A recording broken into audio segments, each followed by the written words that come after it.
Bonjour, bonsoir et bienvenue pour ce 28e numéro du Rendez-vous Ciné. Je suis comme d'habitude en compagnie de Blue Torch. Comment vas-tu? Et salut, ça va comme d'habitude. Bon, si tout se passe bien, la réouverture des cinémas, c'est grosso modo la semaine prochaine et nous avons très hâte. Par contre, on est un peu dégoûté que les autorités gouvernementales nous ont décalé ça d'une semaine. Pas gentil les messieurs. Ce mercredi, nous avons une sélection très variée, allant du film de zombies jusqu'au thriller en passant par le drame. Mais avant tout, je tenais à vous remercier pour votre soutien sur notre petite chaîne, en écoutant nos podcasts et en laissant des pouces bleus et un joli commentaire. Vous pouvez aussi la partager si vous trouvez notre contenu de presque qualité sympathique.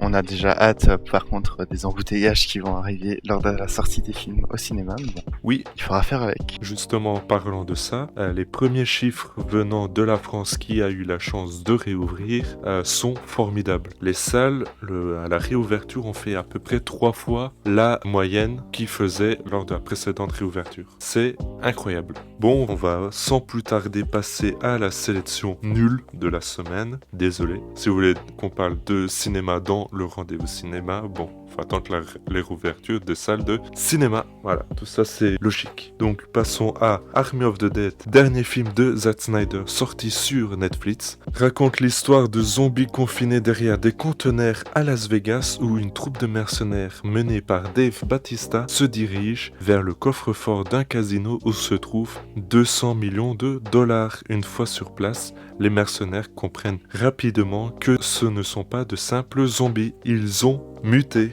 Je vais commencer à vous parler de ce film. C'est un film qui m'avait l'air assez intéressant au premier abord. J'étais déjà intéressé par globalement le cinéma de Zack Snyder qui, bon, je ne suis pas très fan de base, mais qui a la beauté de m'intéresser. Mais j'y reviendrai un peu plus tard. Au début, avec les bandes annonces et l'introduction du film, ça ressemblait à une série Z un peu bébête et totalement bourrin.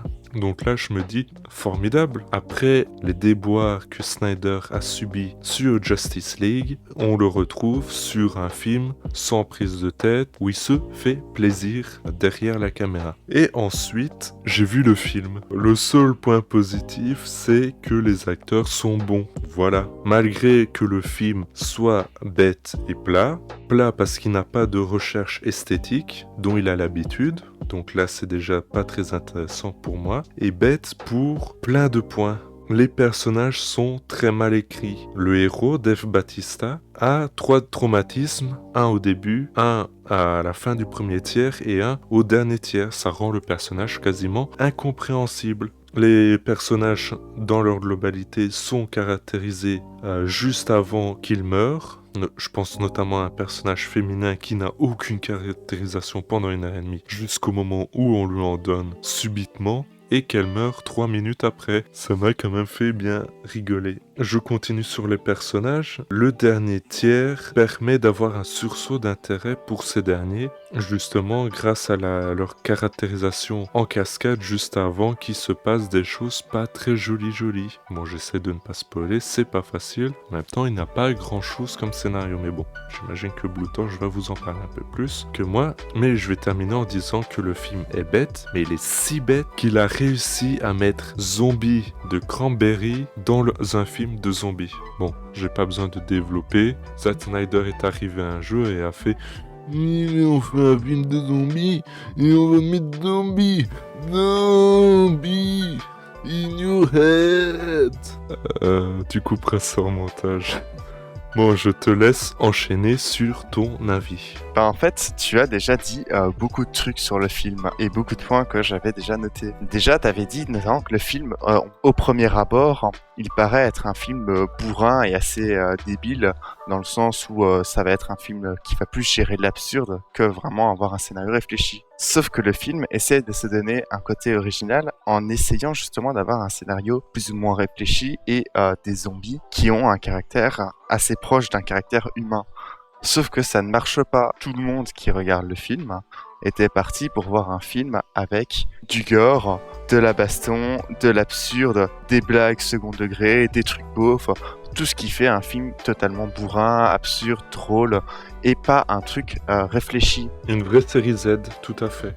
Voilà, le film essaye de se donner un peu ce genre, mais essaye aussi de se donner le côté réfléchi. Et les deux ensemble ne marchent pas parce que le film n'est pas assez absurde pour être absurde, et le film n'est pas assez réfléchi pour être réfléchi. Donc au final, le film est juste pas ouf, il est totalement raté. En plus, le film est quand même assez long. Ils auraient pu retirer facilement une demi-heure s'ils avaient retiré le côté humain des zombies, qui est certes intéressant, mais totalement inutile. Il y a aussi les 20 premières minutes du film qui ne servent strictement à rien. Vous pouvez très bien commencer le film en skippant les 20 premières minutes. Je ne suis pas d'accord. Pour moi, la chose la plus intéressante du film, c'est l'introduction et le générique. Après, oui, vous pouvez skipper 20 minutes, toutes les 20 minutes du film. Elles sont pas mauvaises, hein. En soi elles sont chouettes à regarder, mais elles ne servent strictement à rien dans l'histoire. Et largement skipper les 20 premières minutes si vous avez pas de temps à perdre, hein. C'est pour les personnes qui regardent un 1.25 sur Netflix. Mais en fait, voilà, au final, le gros reproche que j'avais à faire au film, c'était qu'il ne sait pas dans quelle direction il veut aller. Le film essaye tantôt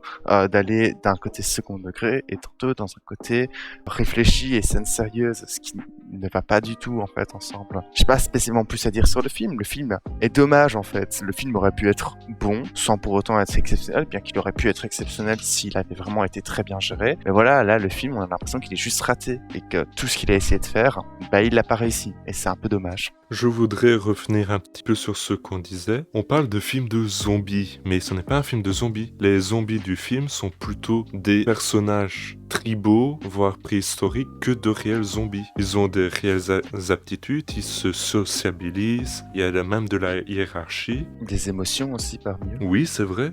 Et il y a même de la reproduction. Ça c'est un peu du spoil par contre. Après pas un spoil vraiment important étant donné que le film ne débouche sur rien en fait. Les seules choses que fait le film sur ces 2h30, c'est il dit il y aura une suite. Oui, mais il y aura plein de suites. Il y aura un dessin animé et il y aura un préquel en film. Eh bien, ça me donne clairement pas envie. D'ailleurs, un autre point que je vais ajouter vite fait avant de finir sur ce film, c'est le Black avec sa magnifique scie circulaire qu'il utilise si bien pendant l'introduction, ne l'utilise pas du tout pendant tout le reste du film. Alors que ça aurait été un élément très chouette. Donc, cette scie circulaire ne servira pas à tuer des zombies, mais à leur permettre de s'échapper. Je voudrais rajouter un énième point avant de conclure sur le film. C'est difficile de ne pas trouver un message personnel entre le réalisateur Zack Snyder et le film, qui ce dernier traite de la relation père-fille qui doivent affronter la mort venant d'une personne ayant perdu sa fille assez récemment. Bon, ça fait quelques années, mais c'est quand même récent. Ça me rend assez perplexe. Je vais conclure maintenant en disant que c'est un énième film de zombies sans réel intérêt. Si vous pouvez ne pas le voir, ne le voyez pas. Comment pourrais-tu conclure, toi, Blue Torch ? Moi, je dirais qu'on peut passer un bon moment devant le film si on a 2h30 à perdre, mais clairement,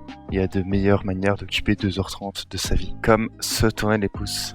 Voilà, là, je suis un peu plus d'accord avec toi parce que ce film n'est absolument pas divertissant. Et c'est long, 2h30 pour un film pareil. C'est si long. Mais bon, on va passer à un film tout aussi long en ressenti. On va vous parler de La femme à la fenêtre. La femme à la fenêtre, nouveau film de Joe White. J'essaie de faire un accent américain, ça n'a pas marché. Décidément, aujourd'hui, je suis en roue libre. Le film devait sortir sur Disney, mais a été racheté par Netflix au dernier moment. On suit donc l'histoire du docteur Anna Fott, psychologue pour enfants. Elle ne sort jamais de chez elle. Or, quand la famille Russell emménage en face de chez elle, elle se met à les espionner jusqu'au moment où elle est témoin d'un crime. Qu'est-ce que tu en as pensé, Blue Torch ? Eh bien, le film n'a pas grand-chose à dire dessus, et c'est pas plus mal vu le temps qu'on a déjà pris sur Army of the Dead. Le film, en fait, est très chiant. Comme tu l'as dit, en fait, il est aussi long en ressenti parce que le film est super lent et super chiant. En fait, le film se passe plus ou moins en huis clos vu qu'il est enfermé dans un appartement. Mais là où des films le font quand même assez bien, comme Oxygen dont on a parlé la semaine passée, ou Saw, eux, ils le font plutôt bien parce qu'ils arrivent à garder un peu de tension dans leur film et qui donnent envie aux spectateurs.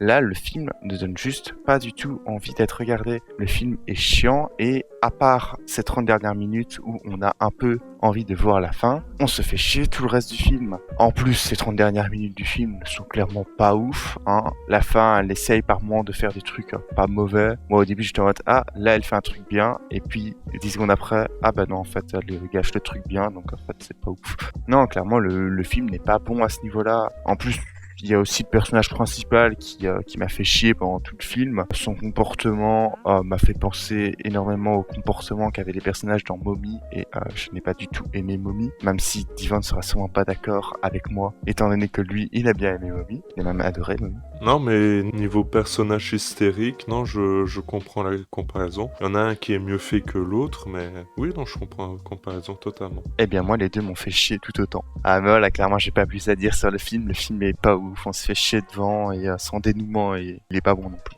Non, mais clairement, le dénouement, quand j'ai vu la révélation, j'en ai eu rien à faire. Mais en fait, la révélation, elle est ultra cliché et prévisible en plus. C'est même pas un gros truc vraiment insane où le film arrive à te surprendre. Non, c'est logique. C'est attendu parce que bon, voilà, ça allait pas être la solution évidente. Donc c'était la deuxième solution et la seule qui était possible à côté. Donc il n'y a pas de surprise à avoir en fait. La fin est pas ouf, point. Le film a quand même réussi certains points, mais vraiment très faibles. C'était tellement anecdotique en fait que par rapport au ressenti général qu'on a devant le film, bah c'est pas ouf. Et toi, tu en as pensé quoi? Eh ben, je n'ai écrit aucun point positif. Ça en dit long. Donc je vais commencer en disant que le film est une relecture de Fenêtre sur cour d'Hitchcock. Et ça se voit. Ce pseudo-remake sans idée est inutile, voire très bête et caricatural. Pourquoi bête? Parce qu'il essaye de faire des grands effets, mais ça ne réussit à aucun moment. Il va jusqu'à même expliciter le parallèle avec Hitchcock en diffusant sur la télé des images de Spellbound de Hitchcock. Comme c'est subtil, caricatural, pourquoi? Parce que bon, on en a parlé juste avant, tout est très cliché, y a rien qui sort du lot. Le méchant, bah tu sais que c'est ça. Les gentils, tu les vois venir, les faux méchants, tu vois qui c'est. C'est vraiment Fenêtre sur cour en moins bien. Le casting fait absolument n'importe quoi. Ils sont en roue libre. Mais bon, comment leur en vouloir? Ils n'ont pas des têtes très intéressants, donc ils essaient de compenser à tort et à travers. Et j'aimerais rajouter que l'idée de faire un remake d'un film aussi immense qu'un film d'Hitchcock est intéressant, est une jolie proposition, même si au final c'est très bête. Comment pourrais-tu conclure, toi? Bon, j'ai plus ou moins dit tout ce que j'avais à dire sur le film. Hein. Le film est juste chiant. Ne le regardez pas. D'accord. Moi, je vais conclure en disant que j'en attendais rien et j'étais quand même déçu. Voilà, une phrase violente, mais qui résume bien le film. Donc, passons au troisième et dernier film de cette sélection, Dos au mur. Dos au mur raconte l'histoire de Nick Cassidy, un ancien flic qui se retrouve sur un rebord d'immeuble pour divertir la police, le temps que ses copains volent la preuve qu'un milliardaire avait utilisée pour faire accuser le policier en question. Ce film a été conseillé par Blue Torch et quand je lis le synopsis, il me fait quand même penser à iRobot dans les grandes lignes. On vous renvoie vers notre critique de iRobot. Les points positifs sont que les acteurs jouent bien. En même temps, ce sont quand même des grosses têtes du cinéma américain. Pas des immenses têtes, mais des grosses têtes. Il y a quelques quiproquos qui sont quand même assez amusants. Les scènes de suspense sont très classiques, mais qui, malgré tout, fonctionnent pas mal. Mais par contre, le point négatif, c'est que l'histoire est longue à démarrer, jusqu'au point où ça devient parfois ridicule. L'histoire, justement, est ennuyeuse et sent beaucoup le déjà vu. Et à cause de ça, ça la rend très prévisible. La photographie est moche et banale. Le bleu-gris terne ressemble à tous les films policiers américains depuis 30 ans. C'est du vu et revu. Mais toi, pourquoi l'as-tu conseillé? Eh bien, en fait, pour moi, Dos au mur n'est déjà pas un film de réalisation. Comme toi, tu avais parlé de l'image. Pour moi, Dos au mur, en fait, se fout un peu de ce genre de, je dirais pas dire détails, parce que c'est des choses assez importantes, mais ce genre de points dans les films. C'est pas non plus un film dont on va beaucoup parler ou un film qui ferait polémique.